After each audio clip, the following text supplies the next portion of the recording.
Well, I thought it was interesting that the main character, Dionysus, acted emotionally instead of logically. Dionysus used violence by mutating and murdering Pentheus, which is an emotional decision. For question 2, the two values I recognized as important for Pentheus was knowledge and control, and the two values I recognized as important for Dionysus was rebellion and power. One of the quotes of Pentheus is, "What are these rituals? What do they look like? What do the gods look like?"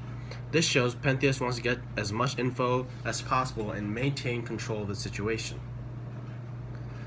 In line 509, Pentheus says, "Lock him over there in the horse stall." In line 513 and 515, Pentheus says, "We'll sell them as slaves or keep them myself," referring to the women. This shows he really has no regard for other human beings and only cares about himself. In lines 40 through 43, Dionysus says, "A city must learn its lessons, like it or not. I must defend my mother and make people say I'm a god." This is really representative of an emotional decision in his ego, as he believes that the city must see he is a god. Furthermore, he wants vengeance, which is a highly emotional decision. For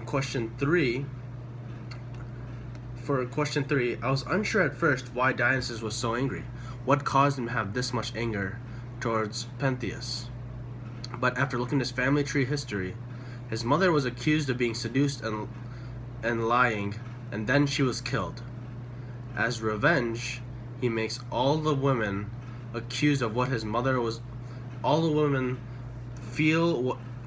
women act like what his mother was accused of being, which is seduced and lying. Question 4, I would say women were seen differently, depending on the character. Pentheus, in lines 217 and 231, Pentheus says, "These women, they sneak away and sleep with men," and he says this in a very disapproving manner. In lines 317 to 318, Dionysus says, "Woman who is really virtuous will not be corrupted." This shows that women in ancient Greek society were really treated as objects only in relation to sex.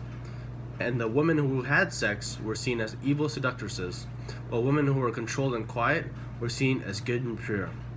This really shows some old-fashioned traditional values. For question 5, as far as the comparison of why Elvis is on the cover of this play, Elvis and Dionysus could both charm the village or the nation and really captivate the audience. Furthermore, they could really captivate women. They were both powerful enough to leave memorable impressions on people, one that the people could not forget. This shows that plays can be relevant in different eras, as a play from ancient Greek can still apply to someone like Elvis. For question 6, my two questions are, why do you believe Pentheus was killed so violently when his death could have been much more tame? And my second question is, why are women always portrayed as beings of misfortune or evil?